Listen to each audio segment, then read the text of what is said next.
Madame, Monsieur, Yaorana, bienvenue dans votre journal. Voici les titres que nous allons développer ce soir. C'est un jour historique. Après 47 ans, Gaston Floss a démissionné de la présidence de son parti, le Amwitaira Aotenun à Maohi. Et cette passation de pouvoir, c'est également l'occasion de revenir sur les 59 années de vie politique du Vieux Lyon. Gaston Floss est notre invité ce soir. La marina de Terhoupo fait peau neuve. Après plusieurs mois de travaux, elle a été inaugurée ce matin dans le cadre des Jeux Olympiques. Mais ce seront les habitants et les pêcheurs qui profiteront de cette nouvelle infrastructure à long terme. Ils sont 219 à avoir obtenu la mention très bien au baccalauréat cette année. Ces jeunes lycéens ont été récompensés ce matin à l'Assemblée par les élus. Nous étions à leur côté.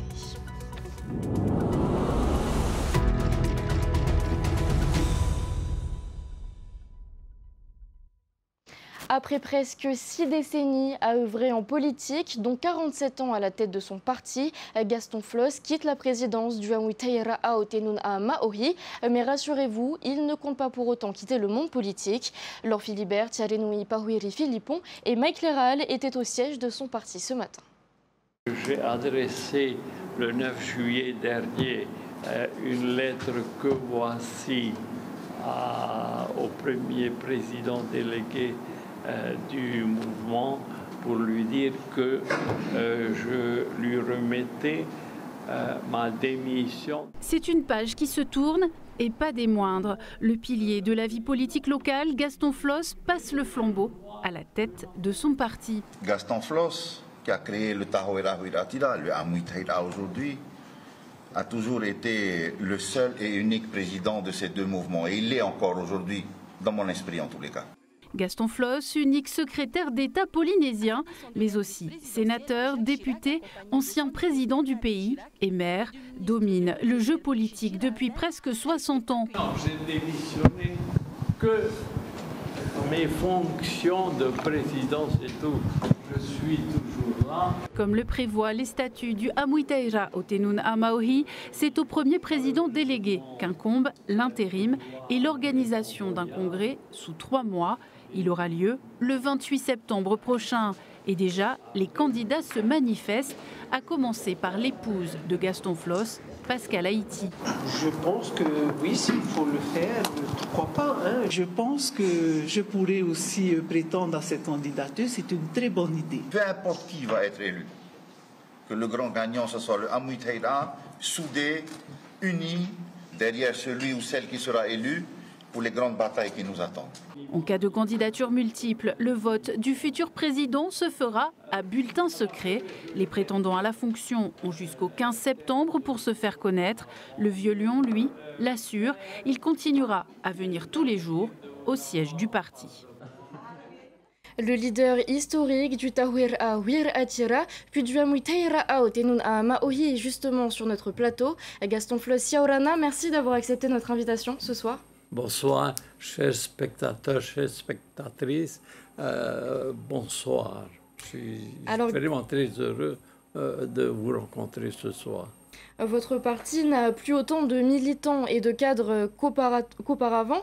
Pourquoi avoir autant attendu avant de passer la main? Regrettez-vous de ne pas l'avoir fait plus tôt? C'est le statut du Tahoeira Huiratira qui est toujours en cours, n'est-ce pas? Qui est assez compliqué, qui interdit par exemple au président en titre de procéder à l'installation de son remplaçant.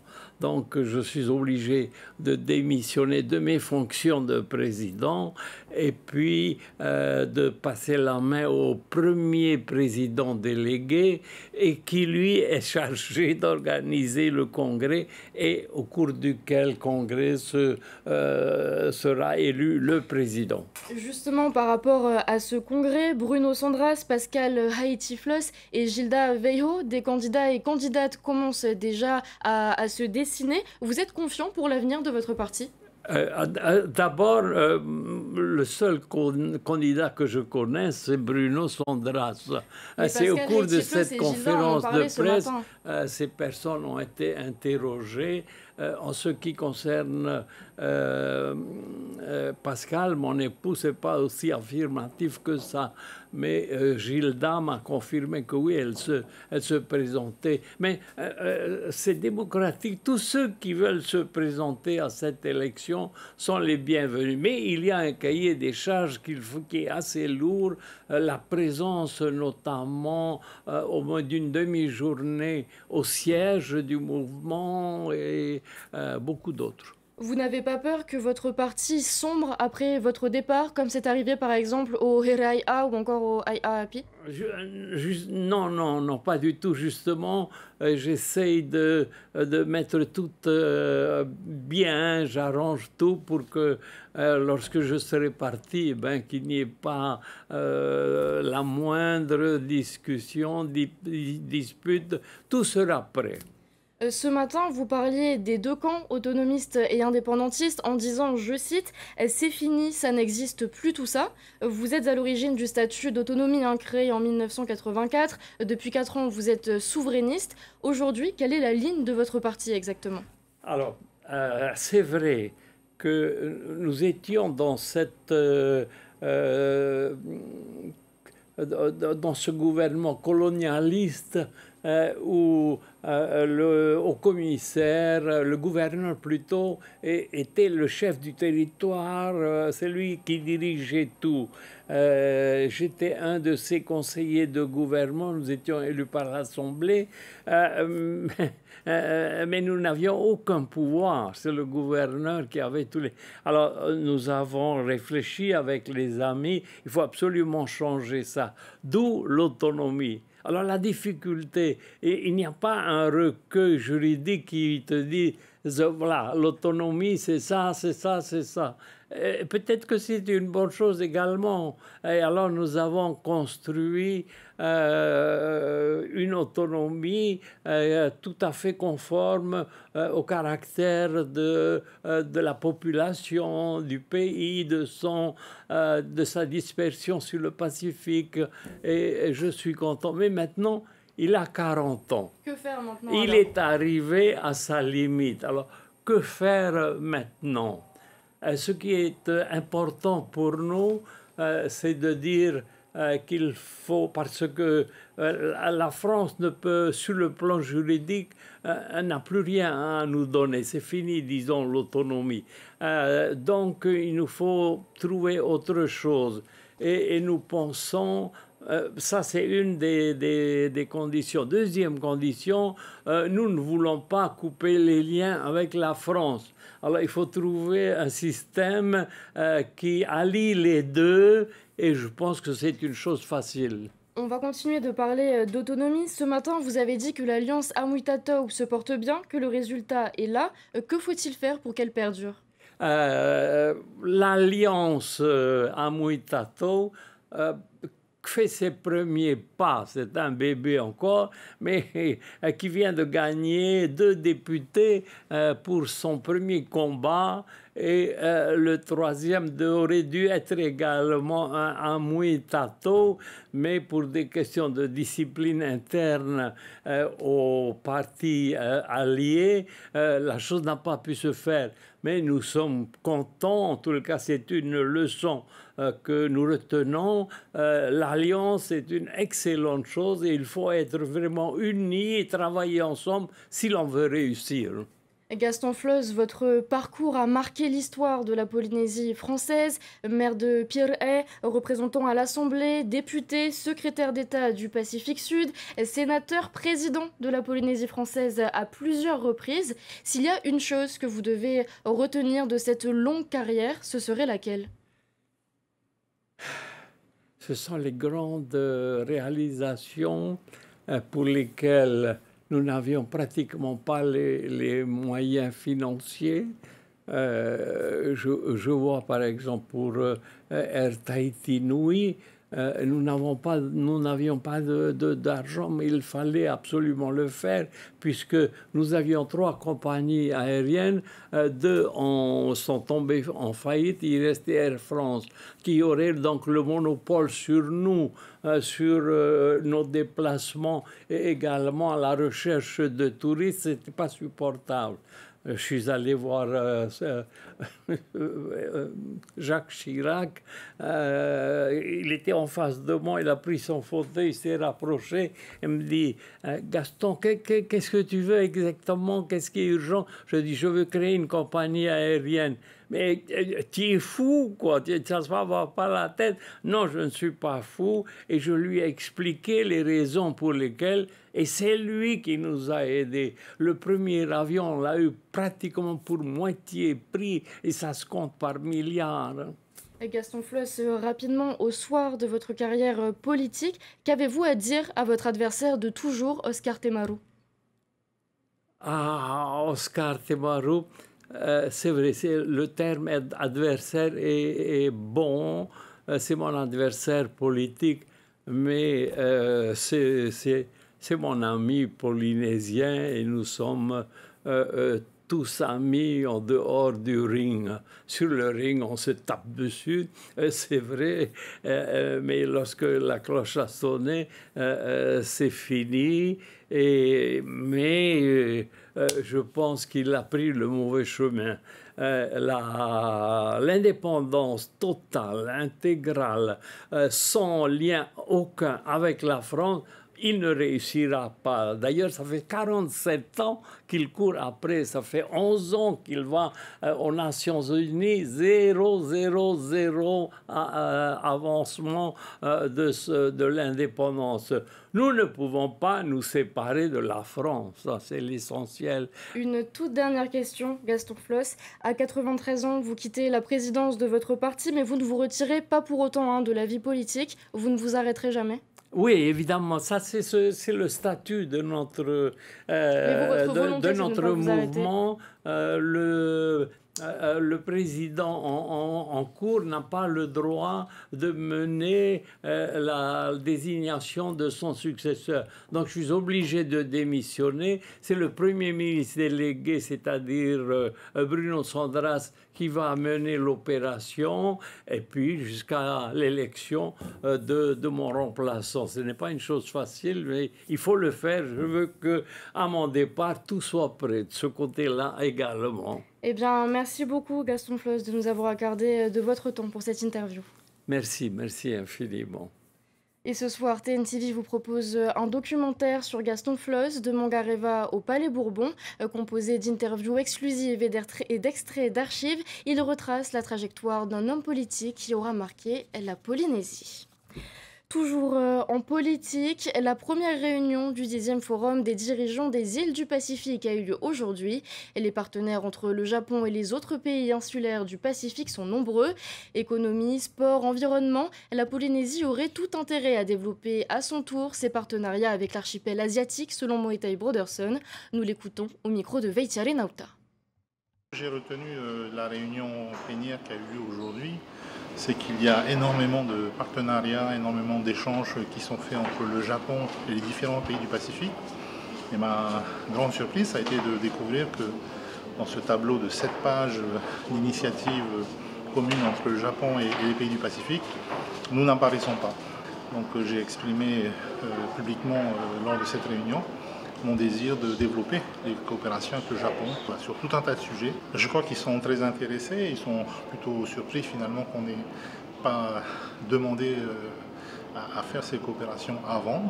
Donc je pense qu'ils sont heureux de voir que le gouvernement actuel est tout à fait prêt à coopérer avec le Japon et à pouvoir faire des échanges avec eux. Sur le plan économique, le PIB, le produit intérieur brut de la Polynésie en 2023 a atteint un niveau record. Il est de 706 milliards de francs, soit 3 points de plus qu'en 2022. Une hausse portée par la consommation des ménages et les exportations. On fait le point avec Athena Milcam et Rarha Umaha.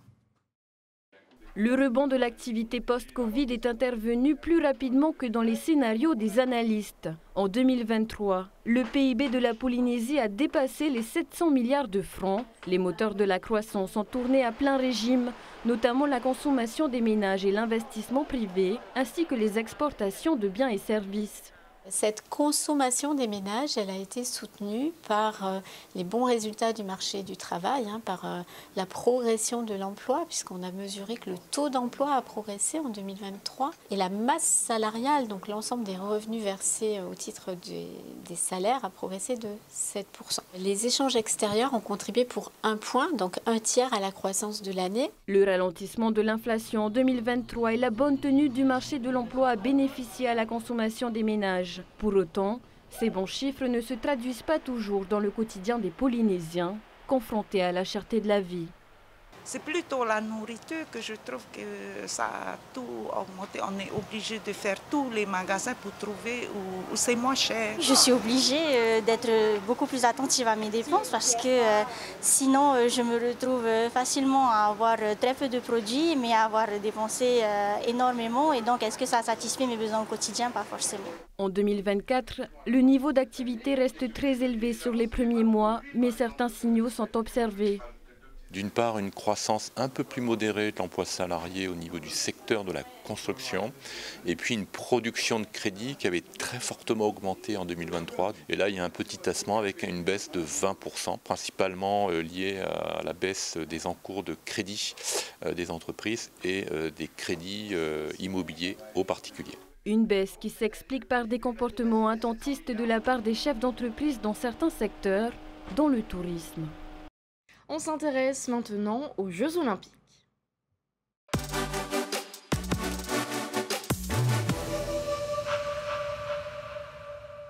Plus grande et mieux équipée, la marina de Teahupo'o change d'apparence. La structure sera d'abord utile au bon déroulement des JO 2024. Ce seront ensuite les habitants et pêcheurs qui en profiteront. Les explications dans ce reportage de Jessica Doucet. Après de longues années d'attente, la population de Teahupo'o peut enfin jouir d'une marina qui répond aux normes de sécurité. Ici, les professionnels de la mer de la commune bénéficient de près de 50 places de bateau, d'un parking avec éclairage solaire. Mais la grande nouveauté est la station d'essence sur le quai même, des aménagements qui changent la vie des habitants de la zone. Oui, c'est une bonne chose pour notre marina. On est tout le monde content. Et c'est pour les stations aussi, on a aussi les stations de bien servies pour les taxi-boys et pour les pêcheurs aussi. Coût des travaux, 493 millions de francs, supportés à 70% par l'État et 30% par le pays. Pour le gouvernement, ce chantier répond à 3 objectifs. Le premier, c'est de contribuer à la souveraineté alimentaire du pays, puisque la marina est pratiquée par beaucoup de pêcheurs. Cette nouvelle marina permet d'aménager plus de postes à quai pour ces derniers. Le deuxième, c'est la promotion du tourisme, qui est un secteur clé pour ce secteur de l'île. Et le troisième, c'est de garantir une bonne organisation des Jeux Olympiques qui va se dérouler au cours des prochaines semaines. Et événement pour lequel la marina va constituer un port de débarquement et d'embarquement privilégié pour les opérations des JO. À compter du 18 juillet, la gestion du site revient à Paris 2024 pour toute la durée des épreuves de surf des JO à Teahupo'o. L'accès y sera réglementé et sécurisé. Tous les bateaux des Jeux, tous les jet skis aussi vont être tous les soirs parqués ici. Et on a aussi bien évidemment réservé des places pour les pêcheurs et pour les habitants du Fénois aéré. Une zone réglementée? Il y aura effectivement une vérification des contrôles d'accès là, au niveau de l'entrée principale, avec un agent de sécurité privé. Et nous aurons aussi une zone réglementée au niveau de l'accès en mer, avec là aussi un agent de sécurité privé.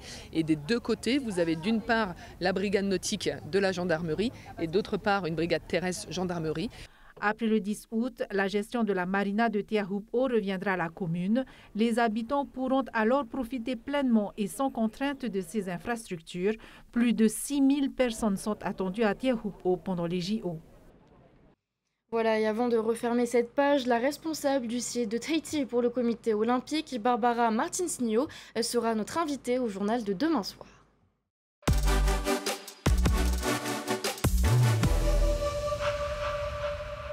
Ils sont l'avenir du Fénois. Tous les bacheliers ayant obtenu la mention très bien ont été accueillis ce matin à l'Assemblée pour une cérémonie forte en émotions. Valentine Vassel et Esther Palau-Cordet sont allées à leur rencontre. Le sentiment d'être félicité par le pays tout entier. C'est ce qu'ont vécu ces bacheliers dont l'excellence a été récompensée ce matin à l'Assemblée de Polynésie. Aonoui ne pensait pas pouvoir vivre ça. Et moi, j'ai carrément sauté partout. Enfin, je savais qu'il y avait la cérémonie des médailles, mais je pensais pas que j'allais pouvoir venir déjà, parce que je suis rentré de l'avion hier, et donc j'étais vraiment plein de joie, heureux. Comme lui, les autres bacheliers sont honorés d'être invités dans un lieu aussi symbolique. C'est assez bizarre d'être ici et tout. Franchement, c'est quelque chose. Ça me touche, ça récompense le travail que j'ai fourni et de mes années passées au lycée, mes 3 ans d'efforts. Donc oui, ça me touche beaucoup, énormément même. S'il fait la joie des étudiants, cet événement fait aussi plaisir à leurs parents. Hina est particulièrement émue. Sa fille fait partie des 39 élèves ayant obtenu les félicitations du jury. Très heureuse, parce que c'était des nuits blanches à étudier et tout. Et aujourd'hui, ça porte ses fruits, très fière d'elle. Ça me touche aussi. C'est sûr que je n'aurais pas réussi sans le soutien indéfectible de ma famille, de ma maman. Et je la remercie aussi car elle a contribué aussi à ma réussite. Véritable reconnaissance pour les étudiants, les familles et tout le corps enseignant, cette cérémonie permet aussi au gouvernement de faire passer un message fort. Le message c'est simple, qu'ils travaillent pour le pays et puis qu'ils reviennent éventuellement dans le cadre de la fin de leurs études pour servir leur pays évidemment. Cette année, ils étaient 219 bacheliers à obtenir la mention très bien, un chiffre légèrement supérieur à celui de l'année dernière. Et c'est ainsi que s'achève ce journal. Merci pour votre fidélité. Au programme ce soir sur TNTV, à 19h, le dernier épisode de l'émission Au cœur du Heiva. Voyez ensuite le documentaire sur le parcours de Gaston Floss, puis le film Voyage au centre de la Terre. Je vous souhaite de passer une excellente soirée. On se retrouve demain. Retrouvez ce journal en replay sur notre site internet et notre application mobile TNTV.